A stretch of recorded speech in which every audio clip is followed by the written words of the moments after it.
So tell us this, first and foremost, your overall thoughts on the session. The Senate had a great session, and I give that credit to the 31 senators, Republicans and Democrats. I had 30 priorities, as you know, at the beginning of the session. We passed out all 30. And by the way, UT did a poll based on a comment that I made that Republican and Democrat voters supported all 30 issues because they kind of questioned that, and well, it turned out it was true. Now, some had more Democrat support than others, but every issue in our top 30 was a 65 to 80 Republican voter support and a 50 to 75 Democrat support. So these were issues not necessarily partisan, but issues that all Texans wanted us to pass. So we passed out 30 of 30. You can't get better than that. 20 will make its way to the governor's desk and become law. And the ones that didn't make it are because the House killed them. So I can't speak for the House, but for example, we passed a good school choice bill for children with disabilities. They wouldn't take it. We passed a good property tax relief bill because people need property tax relief desperately. They would not pass the bill that we passed to them that the governor also supports, bringing the rollback rate down and automatic elections on property taxes. Our bill to freeze college tuition, which with Senate Bill 19 we thought was a really good bill so that people could get some relief for the next couple of years of their college tuition, it died in the House. And so there were key issues that we passed that didn't make it to the governor's desk because the House killed them, but the Senate passed all of these issues. We didn't have any drama. We didn't have any tension. We had a very collegial time, very efficient. For example, when the governor had his 4 emergency items, we passed them in 2 weeks. The House took 3 months to get around to them. So we really worked hard, and I give the senators the credit for that. Are you disappointed in the House's performance this session? The fact that we passed 20 of our 30 priorities meant that they helped us pass those. So I'm appreciative of that because the bills had to pass through the House. But on the ones that didn't pass, I'm very disappointed. People need property tax relief. They know it. Businesses need property tax relief or it will stifle our economy moving forward. The Texas Privacy Act, 70 to 80% of Texans that you ask don't want their daughters or their sons showering together in the 10th grade, and ladies don't want men in ladies' rooms. It's not about transgender issues. It never has been. The left has made it that. It's not about discrimination. It is about common courtesy, common decency, and public safety from sexual predators that right now are on the internet. These aren't transgender people. These are sexual predators. If we give them a license to walk in any ladies' room, anywhere, anytime, that puts you in harm if they're following you in that restroom and any other young lady, whether it's a grandmother or grandchild. So I'm disappointed the House didn't seriously take that up. They didn't. They passed a bill that even the Dallas Morning News said did nothing, and school groups said did nothing. It was just a sham bill to look like they did something. So on property tax and Texas privacy, no, I'm very disappointed. These are important issues. Obviously I'm gonna circle back. We're gonna come back to that, but I wanted to ask you, because we were talking about Senate priorities. Yes. But what do you feel about House priorities? They say some of their key things that they wanted to get done. Everything they sent, everything they sent to us that I'm aware of, we passed their priorities. I mean, they would disagree. Well, give me one. For instance, they said some of their CPS things that didn't fully get through. No, we passed Senate Bill 5. We passed Senate Bill 8, Senate Bill 11. I'm sorry, House Bill 5, Senate Bill 8, Senate Bill 11. So 11 and 5 dealt with Child Protective Services. We did more. Carlos Uresti, other Democrats said to me, we did more to help kids this time under Child Protective Services than any time in modern history. So no, the House, all the major priorities that I'm aware of, we passed. So we did. Okay. Veteran lawmakers have said on both sides, in the Senate and the House, that this particular session was different than sessions of the past, that it was more contentious. People took some of Not in the Senate. So then you disagree about the overall flow? The House, there was a lot of tension in the House. And I'm not trying to sit here and be negative towards the House, but the facts are the facts. The facts are the facts. There's been a lot of tension, a lot of drama in the House, and pushing and shoving, and bills that didn't get passed. Here's what happened. The House didn't work for 3 months. You know, we appointed our committees in 2 days. Now I know they have more members, but it took them 5 weeks. They didn't pass a bill in February. They had only passed 29 by the end of March. They passed over 1,000 bills, but almost 60% or more came to us the last 2 weeks of session. So you couldn't get to all the work, and some members over the House were very disappointed that their bills weren't moving. But they did nothing. Again, we passed the governor's emergency items in 2 weeks in February. They didn't take up some of the bills until May. And then look at voter ID, one of the most important bills of the session. It took them 138 of the 140 days or so, maybe not 138, but the last day they could pass a bill. And so it was just a lot of tension that was brewing over there. Meanwhile, in the Senate, we had all of our work done almost by the middle of April. Like the sunset bills that have created this issue, we had 10 sunset bills, and I don't want to get too much in the weeds for your viewers, but these are bills that keep our agencies alive. We review agencies every 12 years. These are important things. We worked all through the interim before session on these issues. A lot of hearings to make recommendations of how agencies can serve people better, how we can save money, how, you know, would be more efficient. Well, we had 10, they had 10. We passed all 10 of ours over to them by April. By the end of session, they still had not passed 3. The Texas Medical Board, we will not have a doctor license in the state because the House did not pass the sunset bill on the Texas Medical Board. Never brought it to the floor for a vote. That's just, you know, there's something wrong in that. And so the record speaks for itself. The Senate passed 30 out of 30 priorities, no tension, no drama. Everyone felt good about the session. Everyone knows that the Senate we led on the budget. We said we're not going to spend rainy day money on ongoing expenses, and we didn't. You know, this budget is almost $1 billion less than the last budget in our ongoing expenses. That's why we need property tax relief.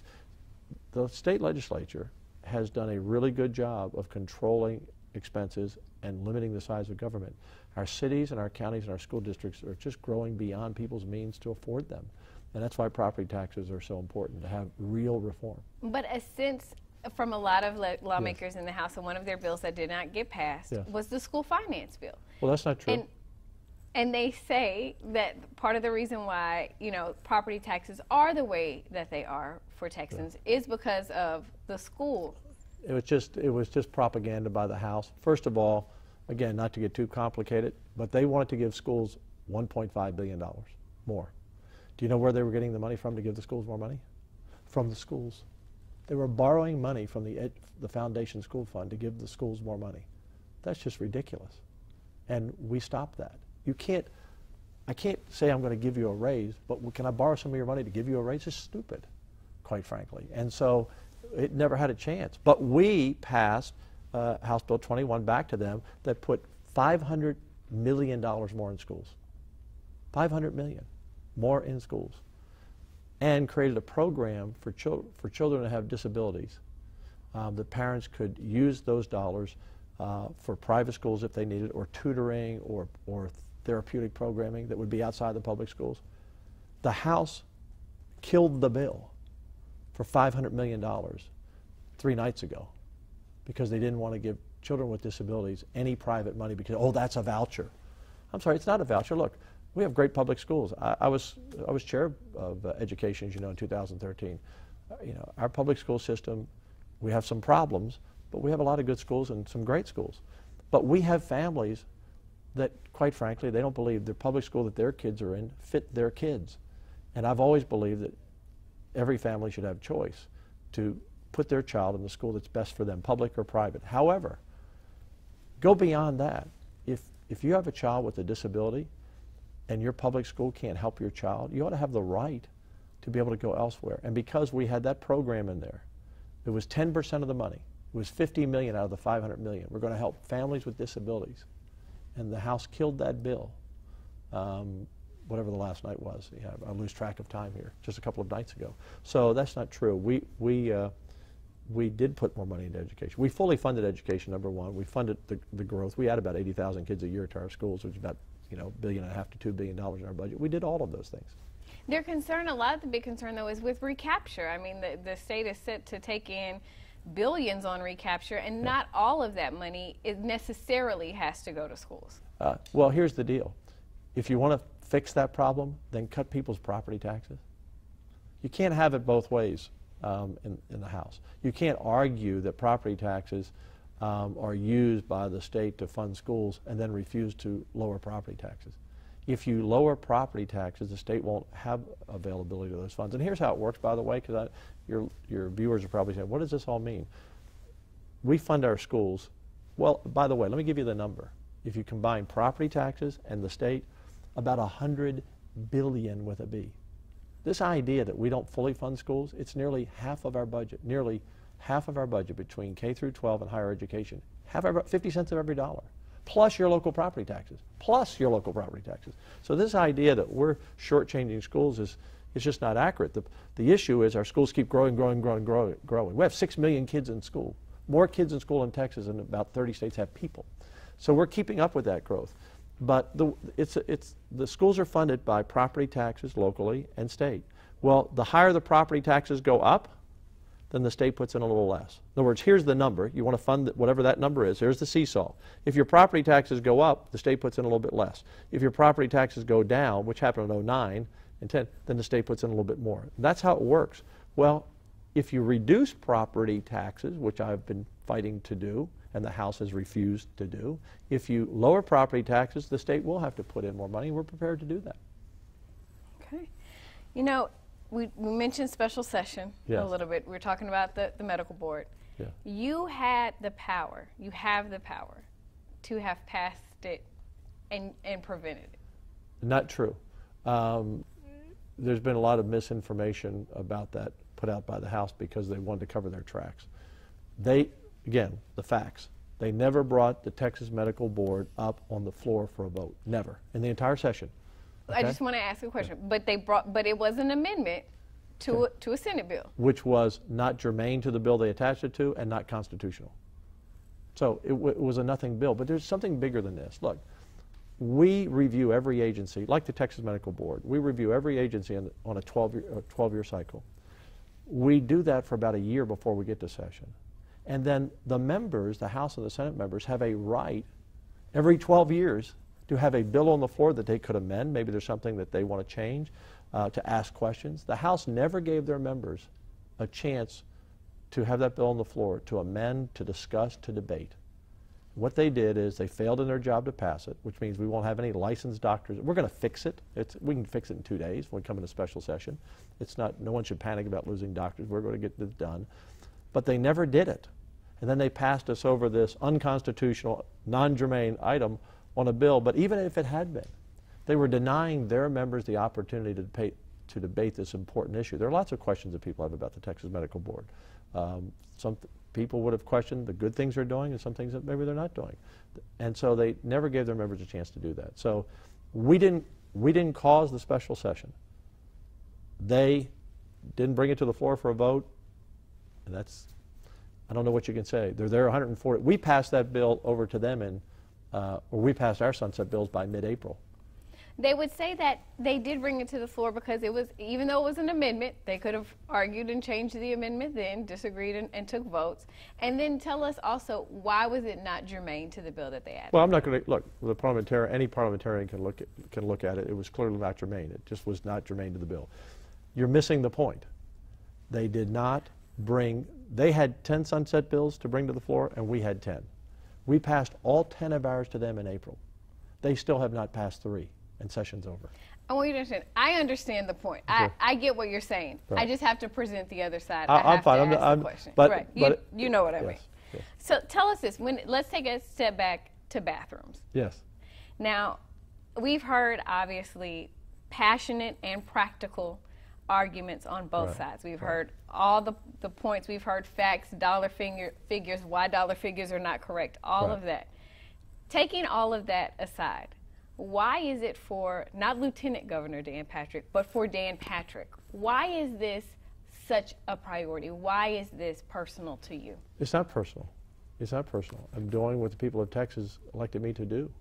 In Houston, this all started back several years ago in Houston when the mayor told businesses she was going to regulate their bathroom policy and she was going to allow men in ladies' rooms. Again, it's not a transgender issue. If you say that any man can go into a bathroom simply because they identify as a different gender, then any man can go in any bathroom, ladies' room, at any time. They can be dressed like me. And what are you going to say? Today, if you go out to if you're out somewhere and you're in a restroom, and a man walks in, you can say, hey, get out of here, you're not supposed to be here, right? That's what you would say. Get out of here. But if we allow these laws to be on the books and spread, then any man can walk in the bathroom and you can't say anything. They can just sit there and loiter. They can just sit there and watch. These are the sexual predators who are pervasive on the internet. And that's what we're trying to do, is to protect women's safety. Secondly, the women of America, as well as Texas, have spoken out against this. Target was the first company that said, we're going to allow men in our dressing rooms. Do you know that Target has had 4 failing quarters? They've lost money. Do you know their customer satisfaction is down over 65%? People say they will never shop there again. They can't expand their plans. They're cutting back their product lines. Their stock price is at the all-time lowest. I mean, the people have spoken. Women in America don't want a man in the ladies' room. This is not complicated. This is real. It's kind of so foreign to me that we even have to explain. I'm not saying to you, but that we have to explain this to anyone. A man doesn't belong in the ladies' room. And for families, they do not want their teenage daughters showering with teenage boys. This is not complicated. And that's why, whether it's African American, Asian American, Mexican American, Anglo American, it doesn't matter. 70 to 80% of people polled, Republican or Democrat, say, Dan, we're with you. And I'm going to fight for them because it's the right thing to do. We don't want school is tough enough for teenagers or kids in general. No boy should have to be in the boys' locker room and have to get undressed next to a teenage girl. And vice versa. And no boy should be able to say, I identify as a girl, so I want to play on the girls' basketball team and potentially take away a scholarship from a young girl or be on the girls' track team. Because those things are happening. And I'm trying to protect women's rights, and I'm just trying to protect the family values that Texans believe in. And so it is clearly a complicated issue. No, it's not, it's not complicated. Men don't belong in ladies' rooms. Okay. For some people, it seems complicated because of transgender students. No, if you look at all the polls, I always love the word controversial. I'll see it in the papers all the time. Controversial. 80% of the people agree. No, it's just 20% disagree. That's not controversial. Controversial is 50-50. There's not a 50-50 here. The only people who identify in all the polling that say they support men in ladies' rooms are Anglo liberals. A lot of them are in the print media, I would argue, pushing this story, and of course the left. But that you just can't find. I mean, go out and ask. I was at an event last night. A lady came up to me. She said, "I'm a moderate. I'm really not a Republican. I probably wouldn't vote for you." She said, "I'm a Democrat, but I'm all with you on this issue. I don't want a man to follow me into the ladies' room, so keep fighting." This is why this bill is supported by Republicans, Democrats, and all demographics. So then why just in government buildings? Why just in government buildings and public schools? Why not try to make it? Because I believe in free enterprise, and let a business can do what they want to do. If businesses want to be as dumb as Target and allow, if they're a retail business and they want to let men in the ladies' dressing rooms, then the people will speak by not shopping there. If a restaurant wants to have a ladies' room where you have ladies and men's room, it's the same issue. Then the people will either go there or not. So businesses, we're free enterprise. Business can make the decision they want to make. And by the way, all of those economic studies have been discredited. North Carolina has a bill very similar to ours. Everything is fine there. The NCAA is back. The NBA is back. All this. This was all nonsense put out by the left because they could not honestly defend teenage boys and teenage girls showering together in school, and they couldn't defend that any man can go into a ladies' room at any time.